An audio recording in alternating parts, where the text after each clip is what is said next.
ഇത് പക്ഷെ നിങ്ങൾ ഒരുപാട് തവണ കേട്ട ചരിത്രമായിരിക്കാം. എങ്കിലും ഞാനൊന്ന് ചുരുക്കി പറയാം. താൻ നിർമ്മിച്ച പാലത്തിന്റെ ബലത്തിൽ സംശയമുള്ള നാട്ടുകാർ ആ പാലത്തിൽ കൂടി യാത്ര ചെയ്യാൻ മടിച്ച് മാറി നിൽക്കുമ്പോൾ പാലത്തിലേക്ക് 6 ആനകളെ കയറ്റി നിർത്തി തന്റെ കുടുംബത്തോടൊപ്പം ഒരു ബോട്ടിൽ പാലത്തിന്റെ അടിയിലൂടെ സഞ്ചരിച്ച് വാക്കിലൂടെ അല്ലാതെ പ്രവൃത്തിയിലൂടെ ആ നാട്ടുകാർക്ക് പാലത്തിന്റെ കരുത്ത് തെളിയിച്ചു കൊടുത്ത എഞ്ചിനീയറാണ് ആൽബർട്ട് ഹെൻറി.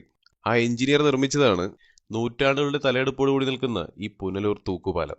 തമിഴ്നാടുമായുള്ള വാണിജ്യ വ്യാപാര ബന്ധം വളർത്തുന്നതിനു വേണ്ടിയാണ് പുനലൂരിൽ കല്ലടയാറിന് കുറുകെ ഒരു പാലം എന്ന ആശയം രൂപപ്പെടുന്നത്. പാലത്തിന്റെ ആവശ്യകതയെക്കുറിച്ച് അന്ന് തിരുവിതാംകൂറിന്റെ ദിവാനായിരുന്ന നാണുപിള്ള രാജാവായ ആയില്യം തിരുനാളിനെ ബോധ്യപ്പെടുത്തുകയും രാജാവ് അത് അംഗീകരിക്കുകയും ചെയ്തു. പക്ഷെ അവർ നേരിട്ട ഏറ്റവും വലിയ വെല്ലുവിളി ശാന്തമായി ഒഴുകുന്നതായി തോന്നിപ്പിക്കുമെങ്കിലും പൊതുവെ നീരൊഴുക്കും അടിയൊഴുക്കും വളരെ കൂടുതലായുള്ളൊരു നദിയാണ് കല്ലടയാർ.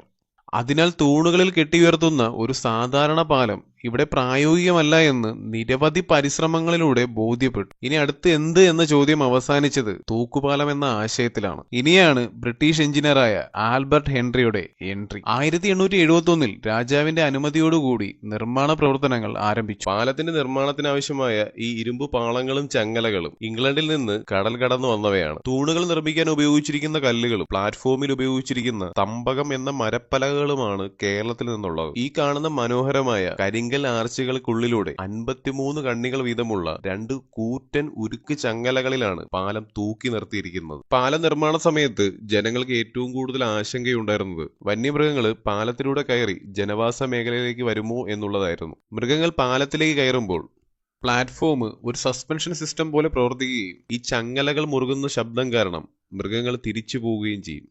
1877 പാലത്തിന്റെ പണി പൂർത്തിയായെങ്കിലും 1880 തുറന്നു കൊടുക്കുന്നത്. പിൽക്കാലത്ത് കാളവണ്ടികളും കുതിരവണ്ടികളും മാറി മോട്ടോർ വാഹനങ്ങൾ വന്നപ്പോഴും 1974 തൊട്ടപ്പുറത്ത് കോൺക്രീറ്റ് പാലം വരുന്നതുവരെയും ഈ പാലത്തിലൂടെ തന്നെയാണ് അവയെല്ലാം സഞ്ചരിച്ചിരുന്നത്. ആ സമയത്ത് വാട്ടർ അതോറിറ്റി ഒരു കൂറ്റൻ പൈപ്പ് ലൈൻ ഈ പാലത്തിന്റെ നടുവിലൂടെ സ്ഥാപിക്കുകയും പിന്നീട് ആ പൈപ്പ് ലീക്കായി വന്ന ക്ലോറിൻ കലർന്ന വെള്ളം വീണ് പാലത്തിന്റെ തടികൾ ആകെ നശിക്കുകയും ചെയ്തു. അങ്ങനെ നാശത്തിന്റെ വക്കിൽ നിന്ന പാലത്തിലെ പലകകൾ മാറ്റിയിട്ട് നഗരസഭ പുതിയ പലകകൾ സ്ഥാപിച്ചു. പാലത്തിന് ഈ ഒരു ടെക്നോളജി മനസ്സിലാക്കാതെയുള്ള നവീകരണം കാരണം പാലത്തിന്റെ പ്രത്യേകതയായ സസ്പെൻഷൻ സിസ്റ്റം എന്നേക്കുമായി നിലച്ചു. പാലത്തിന് 2 എൻട്രൻസുകളിലുമായി 4 കിണറുകളുണ്ട്. പാലത്തിന്റെ നിർമ്മാണ രഹസ്യം ഈ കിണറുകളിലാണെന്നാണ് പറയപ്പെടുന്നത്. അവിടെയുള്ള പാലത്തിന്റെ സുരക്ഷാ മേൽനോട്ടം വഹിക്കുന്ന പുരാവസ്തു വകുപ്പ് ഉദ്യോഗസ്ഥൻ പറയുന്നത് 1990കളിൽ പാലം പുരാവസ്തു വകുപ്പ് ഏറ്റെടുക്കുമ്പോൾ ഡീറ്റെയിൽ ആയിട്ടുള്ള ഒരു സ്റ്റഡി നടത്തിയിരുന്നു. ഈ ചങ്ങലകൾ ശ്രദ്ധിച്ചാൽ മനസ്സിലാകും അവ കിണറിലേക്കല്ല ഇറക്കിയിരിക്കുന്നത്. കിണറുകൾക്ക് മുന്നിലുള്ള ഒരു അറയിലേക്കാണ് ഈ ചങ്ങലകൾ ഇറക്കി നിർത്തിയിരിക്കുന്നത്. അവിടെയാണ് പാലത്തിന്റെ മെക്കാനിക്കൽ റൂം. ഭാവിയിലുള്ള അറ്റകുറ്റപ്പണികൾക്കായി